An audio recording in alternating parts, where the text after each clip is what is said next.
Well, we're back in Litchfield, Minnesota, looking at our 40 Ford project. The last time you saw this, it probably looked a little more complete. I believe last time we were here, we tore the dash out, stripped that down. So we've got the front clip off, and inner fenders and everything are getting ready for primer. It's looking real good. We got the top off completely so that we can kind of fix some of this area. We didn't want a paint line here because you're going to see that, and it's a little rough in a couple of these spots here, as you can see, so all of that's getting addressed real nice. Here's the inner fenders. And down on the edge, the lip here, we're doctoring that up. This is getting a new trunk floor and pan, so those little deals are in the process of being done.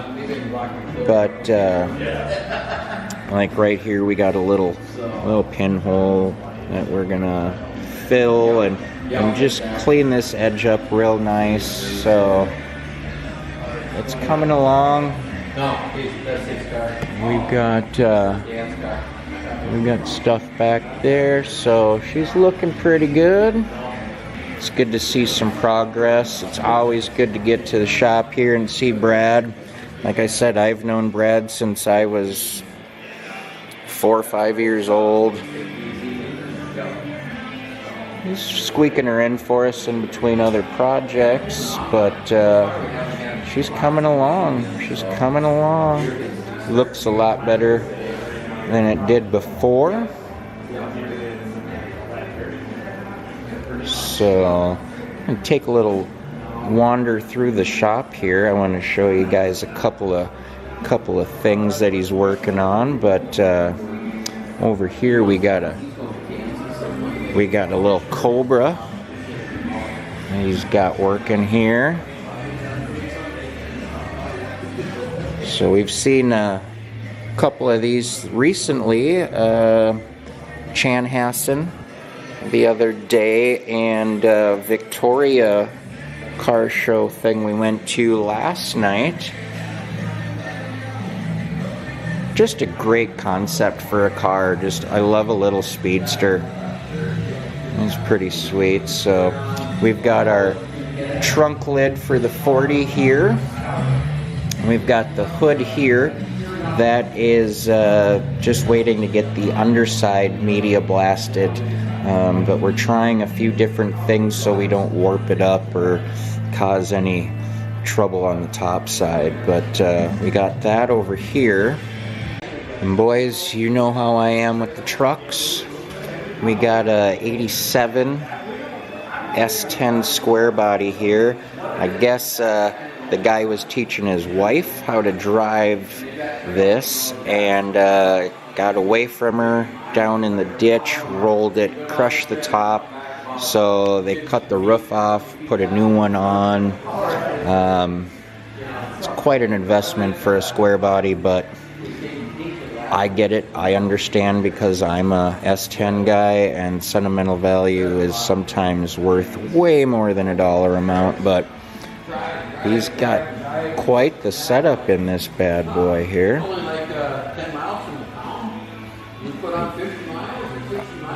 I definitely like it. We're going to see something like that in the OG green one here. And then we've got this bad boy, International, that blue, House of Color, spectacular color. I love that. You can't tell a whole lot here because the sun isn't hitting it, but it's got a nice flake in there. The two-tone, super cool. It's a really tall cab on that thing. That little back window, it just looks so small right there compared to the amount of real estate that you have there. But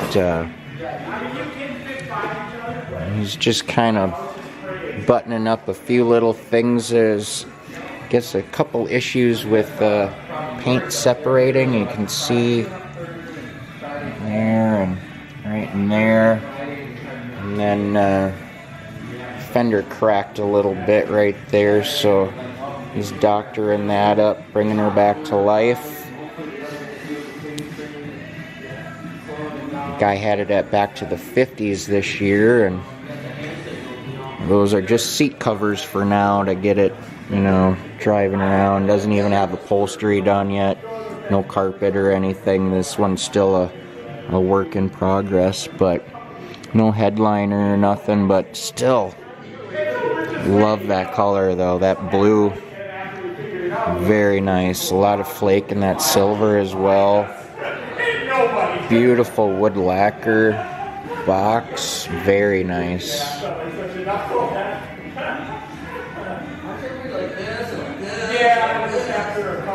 But the S10 boys, I can't get away from them. They follow me.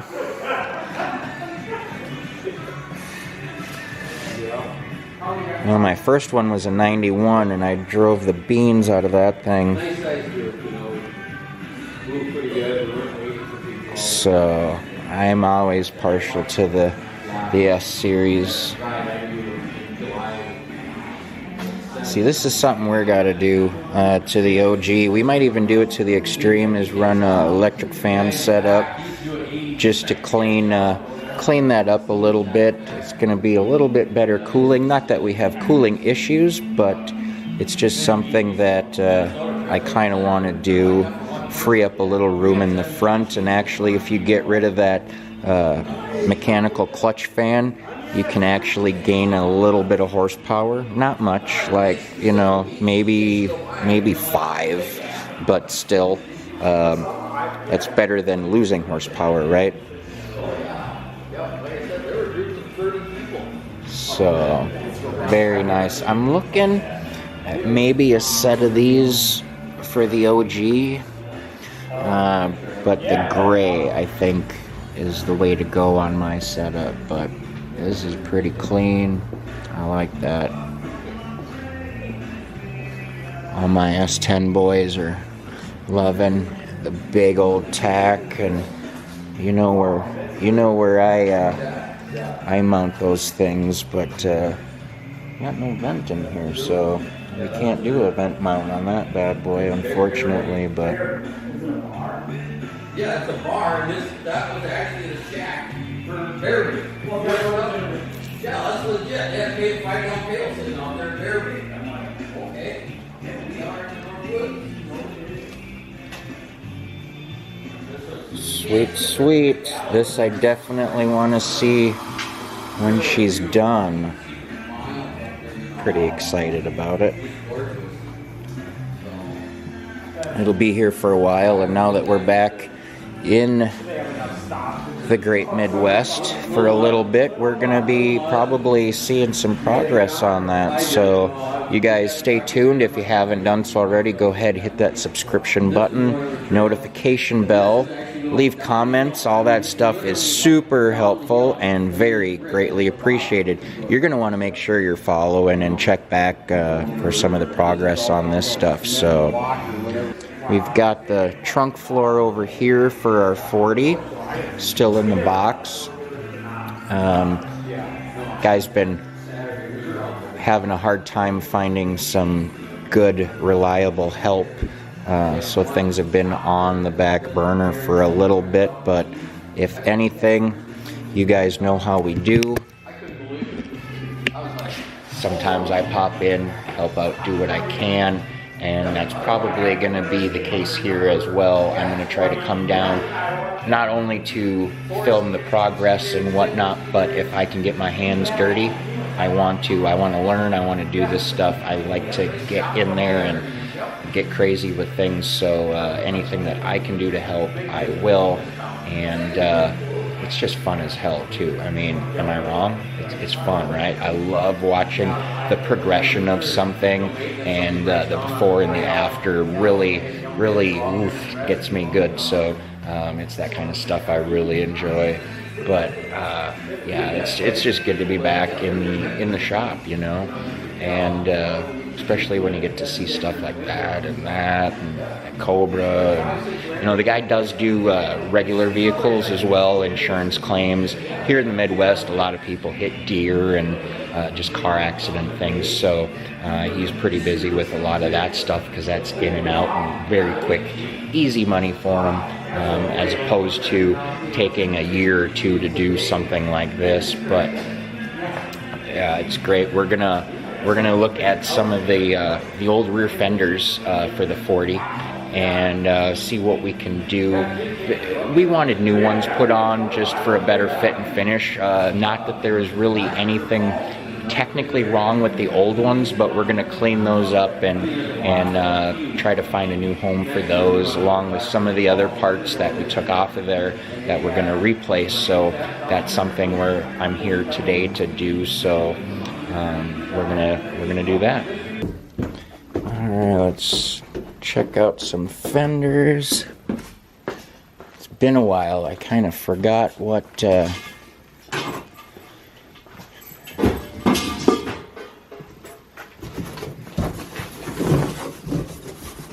Okay, yeah. Not terrible. Inside, outside. This one has so much damage to it and stuff. Yeah. Is there like just a coating that a guy can put on to keep them from? You know, like I said, I can put some epoxy on them. Yeah. Just a primer. Yeah. Turn them black. Yeah, I'm not trying to hide any of the imperfections or anything. Right. Just Yeah, try to. Primer, you know, I'll get them cleaned up and get that surface rust taken care of quick, and Yeah. flash rust, and then Just enough to make them. let people know that, hey, they were blasted down. And Right. Oh, yeah, that's right. The hinge section. Remember that hinge section? Oh, my Lord. Are we able to salvage? Yeah, we'll rebuild. Okay. We ain't got a choice, you know. And what I did is I ordered 4 new hinges, and we're gonna replace all 4 of the hinges on this because Yes. the pins are so worn on it. Yep, yep. I looked it up, and there was like $158 for 4 new hinges, and I thought, well, shit, we're just gonna get 4 new ones. Yeah, that's cheaper than the time. Actually, the floor doesn't look too bad. No, the floor up there. Back here, Back one. yeah, just that section we're replacing. Chunk of that door that I cut out of there.